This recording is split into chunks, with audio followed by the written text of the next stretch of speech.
this case of Madam President, distinguished members of the Court, it is a privilege to appear on behalf of the Republic of South Africa in this case of exceptional importance.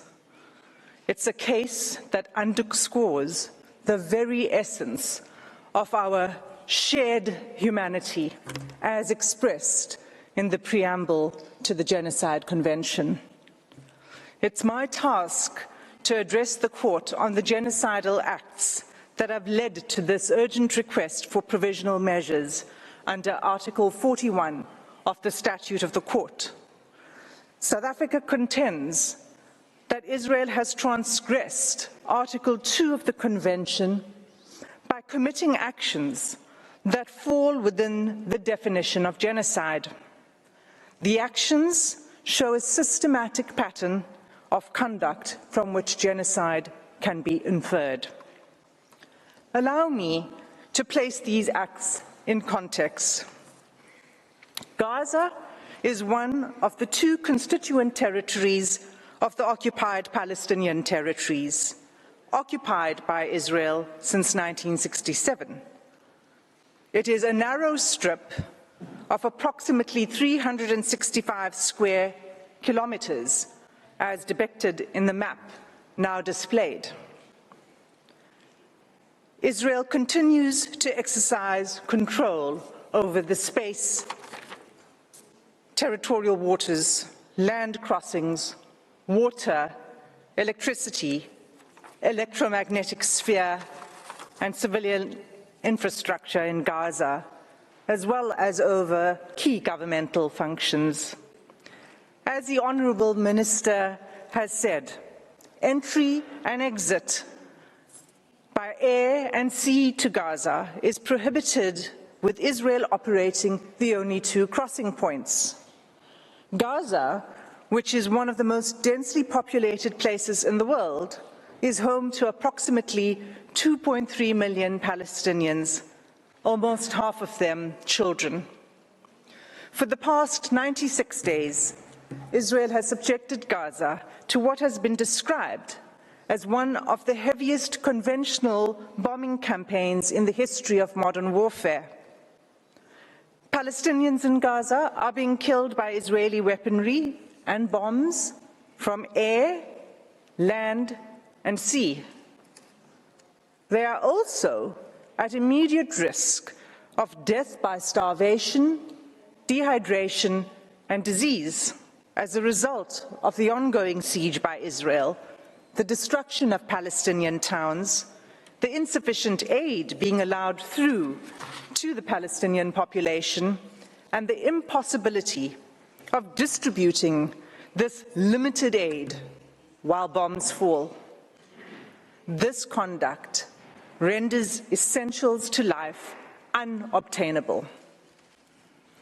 At this provisional measures stage, as this Court has made clear in the Gambia-Myanmar case, it is not necessary for the Court to come to a final view on the question of whether Israel's conduct constitutes genocide.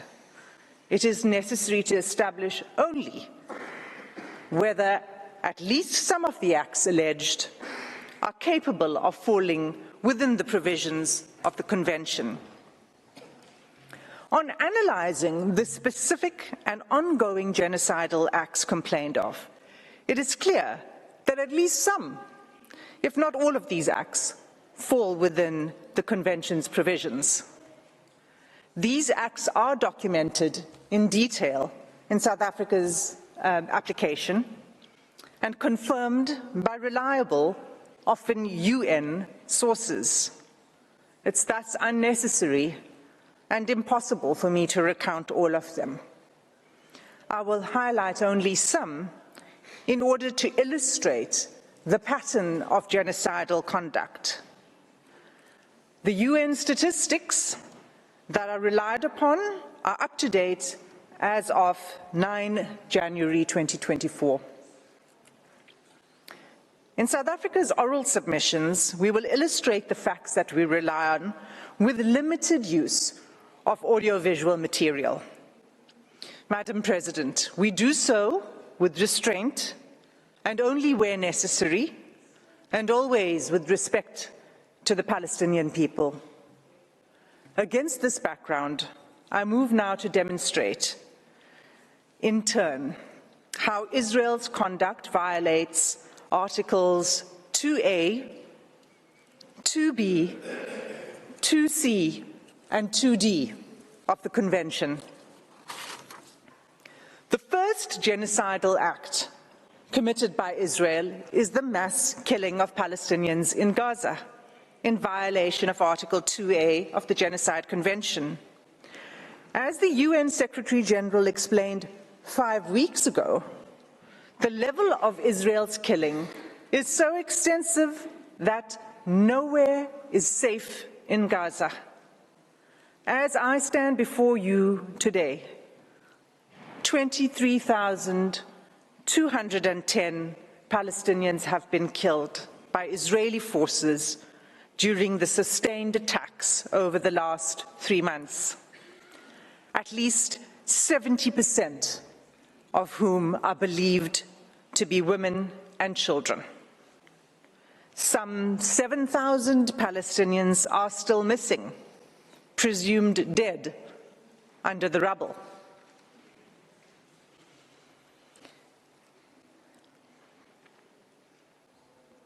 Palestinians in Gaza are subjected to relentless bombing wherever they go. They are killed in their homes, in places where they seek shelter, in hospitals, in schools, in mosques, in churches, and as they try to find food and water for their families. They have been killed if they failed to evacuate. In the places to which they have fled, and even while they attempted to flee along Israeli-declared safe routes. The level of killing is so extensive that those whose bodies are found are buried in mass graves, often unidentified. In the first 3 weeks alone, following 7 October, Israel deployed 6,000 bombs per week. At least 200 times it has deployed 2,000-pound bombs in southern areas of Palestine designated as safe. These bombs have also decimated the north, including refugee camps. 2,000-pound bombs are some of the biggest and most destructive bombs available. They are dropped by lethal fighter jets that are used to strike targets on the ground by one of the world's most resourced armies.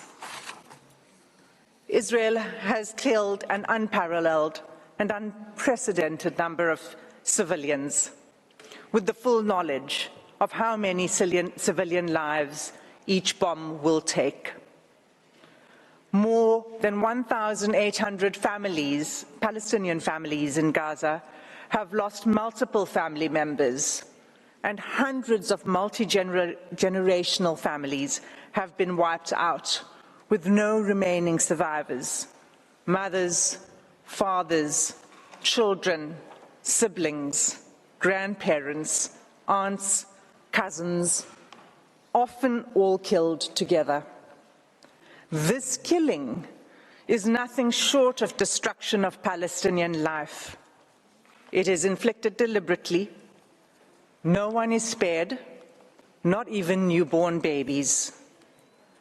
The scale of Palestinian child killings in Gaza is such that UN chiefs have described it as a graveyard for children.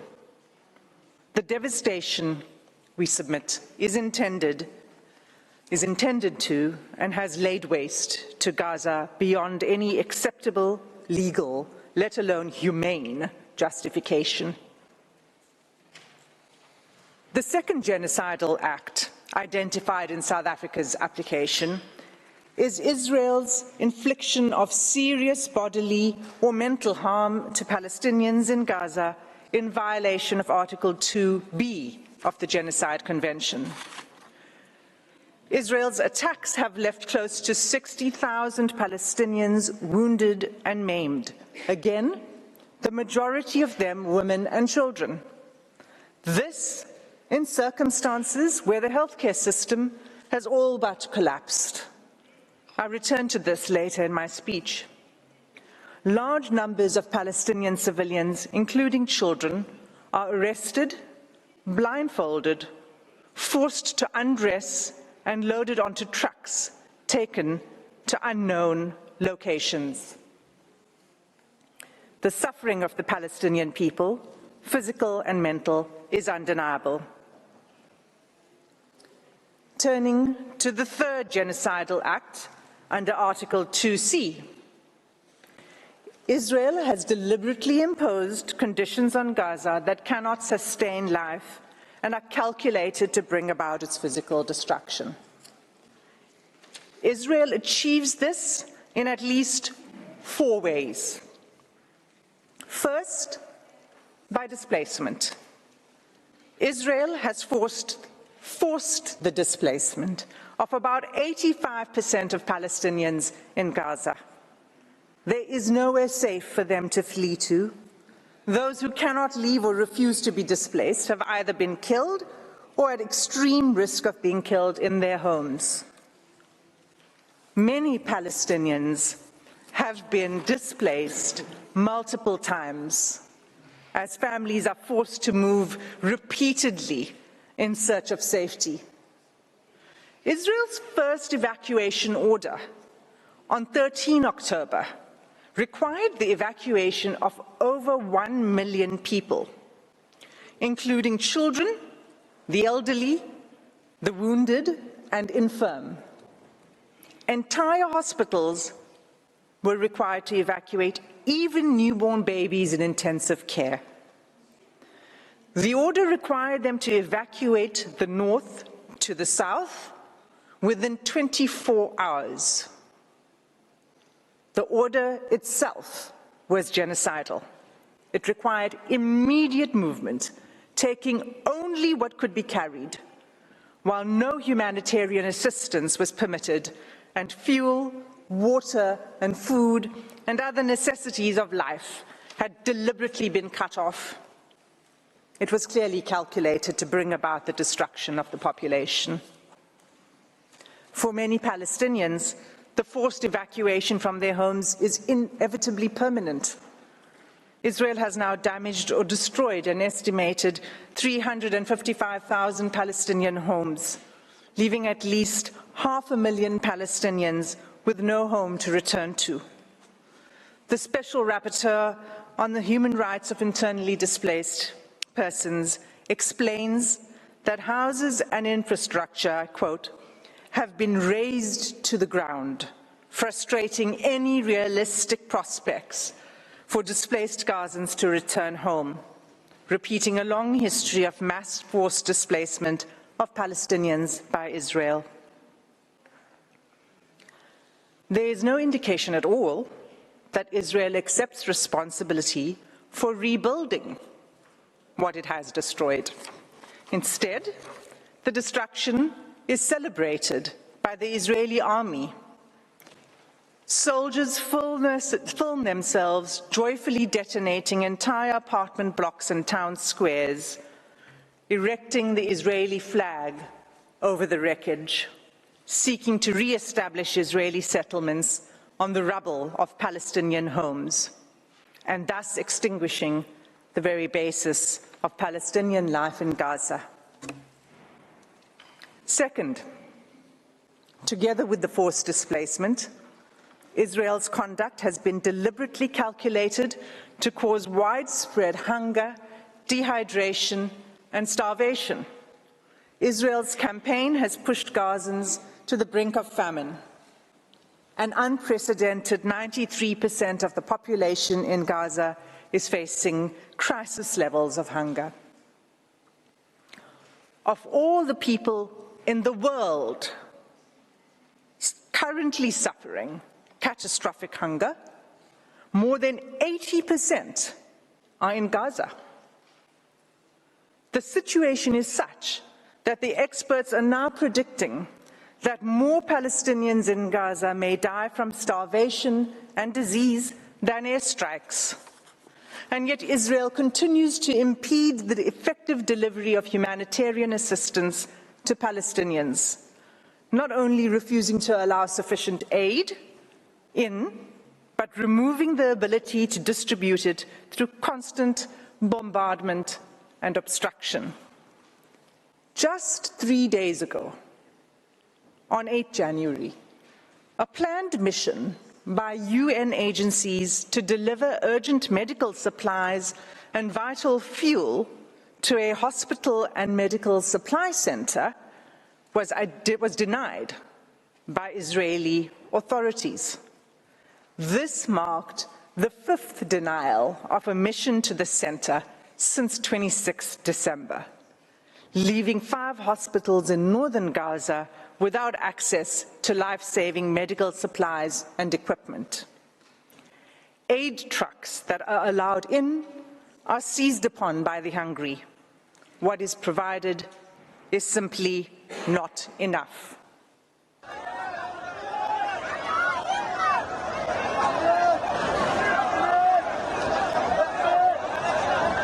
Madam President, members of the court, this is an image of an aid truck arriving in Gaza. Third, Israel has deliberately inflicted conditions in which Palestinians in Gaza are denied adequate shelter, clothes, or sanitation. For weeks, there have been acute shortages of clothes, bedding, blankets, and critical non-food items. Clean water is all but gone, leaving far below the amount required to safely drink, clean, and cook. Accordingly, the WHO has stated that Gaza is experiencing soaring rates of infectious disease outbreaks. Cases of diarrhea in children under 5 years of age have increased 2,000% since hostilities began. When combined and left untreated, malnutrition and disease create a deadly cycle. The 4th genocidal act under Article 2B is Israel's military assault on Gaza's healthcare system, which renders life unsustainable. Even by 7 December, the UN Special Rapporteur on the right to health noted that the healthcare of infrastructure in the Gaza Strip has been completely obliterated. Those wounded by Israel in Gaza are being deprived of life-saving medical care. Gaza's healthcare system, already crippled by years of blockade and prior attacks by Israel, is unable to cope with the sheer scale of the injuries. Finally, the UN Special Rapporteur on Violence Against Women and Girls has pointed to acts committed by Israel that would fall under the 4th category of genocidal acts in Article 2D of the Convention. On 22 November, she expressly warned the following: the reproductive violence inflicted by Israel on Palestinian women, newborn babies, infants, and children could be qualified as acts of genocide under Article 2 of the Genocide Convention, including imposing measures intended to prevent births within a group. Israel is blocking the delivery of life-saving aid, including essential medical kits for delivering babies, in circumstances where an estimated 180 women are giving birth in Gaza each day. Of these 180 women, the WHO warns that 15% are likely to experience pregnancy or birth-related complications and need additional medical care. That care is simply not available.